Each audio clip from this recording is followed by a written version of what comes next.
গতকাল বিএনপির মহাসচিব মির্জা ফখরুল ইসলাম আলমগীর সাহেব আওয়ামী লীগের সকল মামলা তুলে নেওয়ার আশ্বাস দিয়েছেন, যা অত্যন্ত হতাশাব্যঞ্জক। এমন আচরণ জুলাই শহীদদের রক্তের সাথে প্রতারণার রাজনীতি ছাড়া কিছুই না। দেখুন, এই যে দায় দিয়ে দেওয়ার একটা রাজনীতি, এটা আওয়ামী লীগ শুরু করেছিল বিগত সময়ে, কিন্তু আমরা দুঃখজনকভাবে দেখেছি যে আপনাদের সামনেই, গণমাধ্যমের সামনেই যখন ছাত্র দলের সেক্রেটারিকে প্রশ্ন করা হয়েছিল, তখন পাশ থেকে ছাত্র দলের কেন্দ্রীয় সভাপতি বলেছিলেন যে দায় দিয়ে দাও। তো এই যে দায় দিয়ে দেওয়ার রাজনীতি বাংলাদেশে 5ই আগস্টের পর আবার হচ্ছে, এটা খুবই দুঃখজনক এবং লজ্জাজনক। তো এই দায় দিয়ে দেওয়ার রাজনীতি সবচেয়ে বেশি বর্তমান আমরা দেখছি যে ছাত্রলীগ, আওয়ামী লীগ এবং পাশাপাশি আমাদের বন্ধুর প্রতিম ছাত্র সংগঠন, ছাত্র দলের মধ্যে এই প্রবণতা।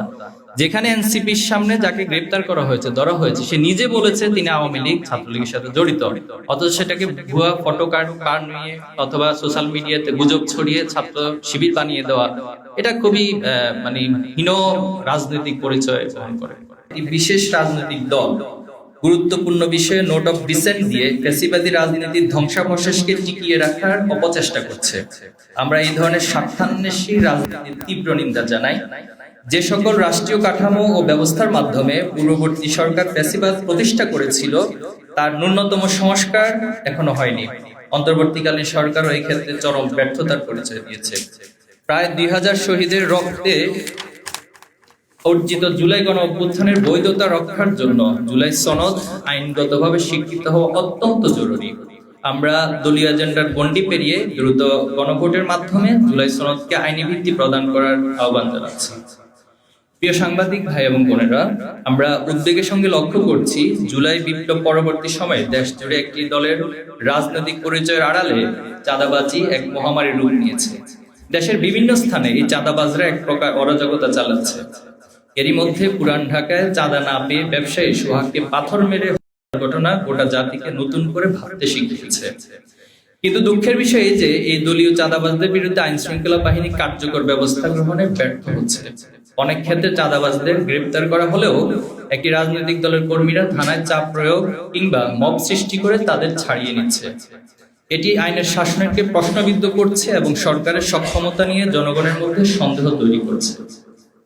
আমরা উদ্বেগের সঙ্গে লক্ষ্য করছি যে দেশের অন্য রাজনৈতিক দলের গণতান্ত্রিক কার্যক্রমের উপর নিয়মিত বাধা প্রদান ও হামলার ঘটনা ঘটছে। বিশেষ করে নোয়াখালী, ফেনী, নওগাঁ, ঝিনাইদহে নারীদের উপর বিএনপি ও এর সহযোগী সংগঠনের নেতাকর্মী দ্বারা হামলার ঘটনা সম্প্রতি সকলের নজরে এসেছে। উদার গণতান্ত্রিক ও নারী বান্ধব দল হিসেবে নিজেদের দাবি করা বিএনপি বাধা দানকারী অপরাধীদের বিরুদ্ধে কোনো ব্যবস্থা নেয়নি। উল্টো নোয়াখালী, সোনাইমুড়িতে নারীদের কটূক্তি করা স্বেচ্ছাসেবক দলের কর্মীর পক্ষে মিছিল করে বিএনপি ফ্যাসিবাদী মানসিকতার পরিচয় দিয়েছে।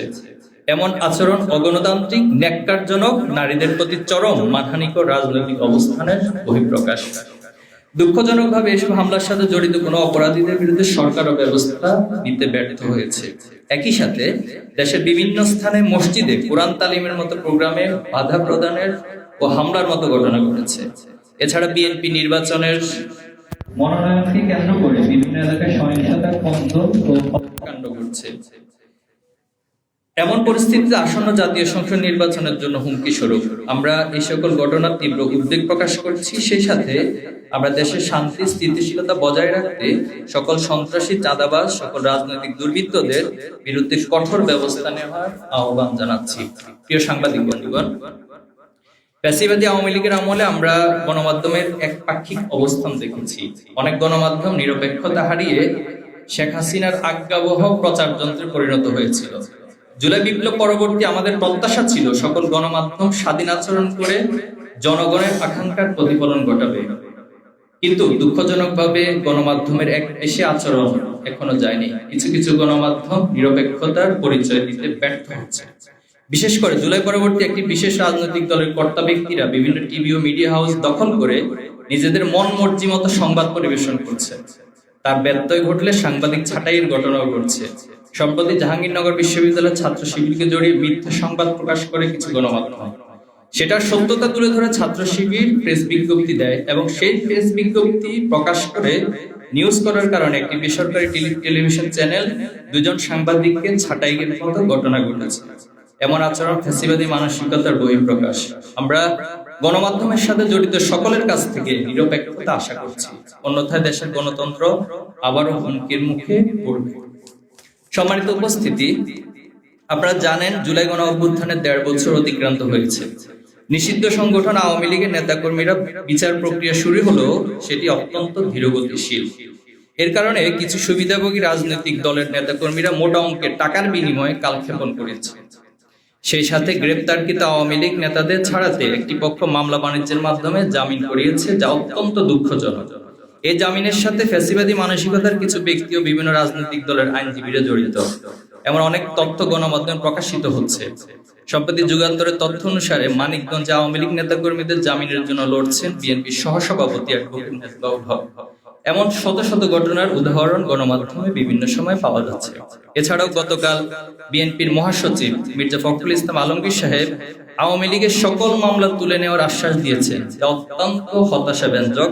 এমন আচরণ জুলাই শহীদদের রক্তের সাথে প্রতারণার রাজনীতি ছাড়া কিছুই। প্রিয় সাংবাদিক বৃন্দ, আগামীকাল ফ্যাসিস্ট শেখ হাসিনার বিচারের রায় ঘোষিত হবে। ইতিমধ্যে নিষিদ্ধ আওয়ামী লীগের নেতাকর্মীরা বিভিন্ন স্থানে ভাঙচুর, অগ্নিসংযোগ, হত্যাকাণ্ডের মাধ্যমে জনমনে আতঙ্ক সৃষ্টি করছে। গত 2 দিনে এই সন্ত্রাসী সংগঠনটির দুর্বৃত্তরা 15টির অধিক বাসে আগুন দিয়ে পুড়িয়ে দিয়েছে।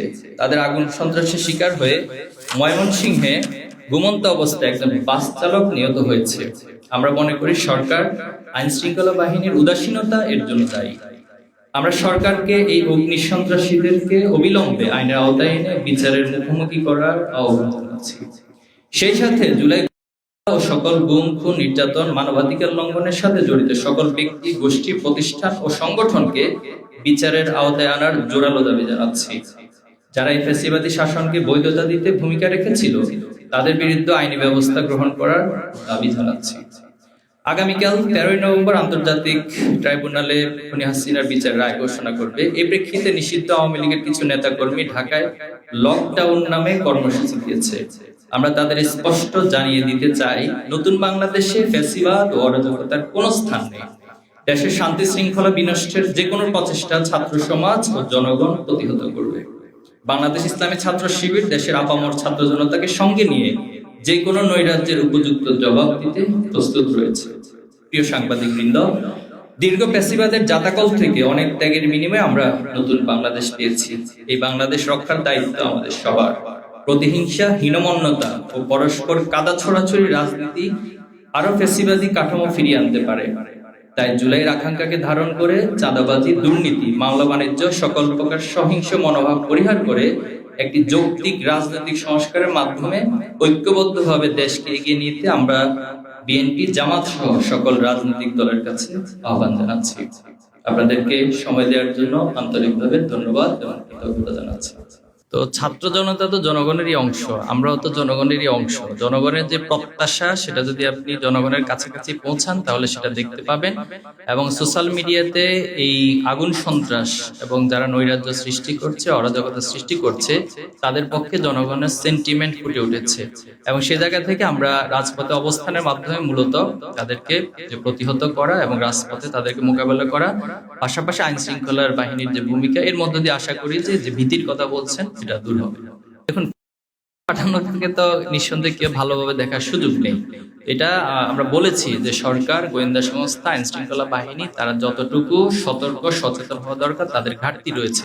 আমি আশা করবো যে তারা এই বিষয়ে কঠোর হবে। দেখুন, এই যে দায় দিয়ে দেওয়ার একটা রাজনীতি, এটা আওয়ামী লীগ শুরু করেছিল বিগত সময়ে। কিন্তু আমরা দুঃখজনকভাবে দেখেছি যে আপনাদের সামনেই, গণমাধ্যমের সামনেই যখন ছাত্র দলের সেক্রেটারিকে প্রশ্ন করা হয়েছিল, তখন পাশ থেকে ছাত্র দলের কেন্দ্রীয় সভাপতি বলেছিলেন যে দায় দিয়ে দাও। তো এই যে দায় দিয়ে দেওয়ার রাজনীতি বাংলাদেশে 5ই আগস্টের পর আবার হচ্ছে, এটা খুবই দুঃখজনক এবং লজ্জাজনক। তো এই দায় দিয়ে দেওয়ার রাজনীতি সবচেয়ে বেশি বর্তমান আমরা দেখছি যে ছাত্রলীগ, আওয়ামী লীগ এবং পাশাপাশি আমাদের বন্ধুর প্রতিম ছাত্র সংগঠন, ছাত্র দলের মধ্যে এই প্রবণতা। যেখানে এনসিপির সামনে যাকে গ্রেপ্তার করা হয়েছে, ধরা হয়েছে, সে নিজে বলেছে তিনি আওয়ামী লীগ, ছাত্রলীগের সাথে জড়িত, অথচ সেটাকে ভুয়া ফটো কার্ড নিয়ে অথবা সোশ্যাল মিডিয়াতে গুজব ছড়িয়ে ছাত্র শিবির বানিয়ে দেওয়া, এটা খুবই হীন রাজনৈতিক পরিচয় বহন করে। জি, ফ্যাসিবাদের বিরুদ্ধে আমরা সকল শক্তি সবসময় এক আছি। এবং খুবই মজার বিষয় হচ্ছে ফ্যাসিবাদ যখন একটু নাড়াচাড়া দেয়, একটু উকিঝুঁকি দেয়, বাংলাদেশে কর্মসূচি দেওয়ার চেষ্টা করে, তখন ফ্যাসিবাদ বিরোধী সকল শক্তি ইচ্ছে অনিচ্ছে আমরা এক হয়ে যাই। আলহামদুলিল্লাহ, এটা অব্যাহত থাকবে।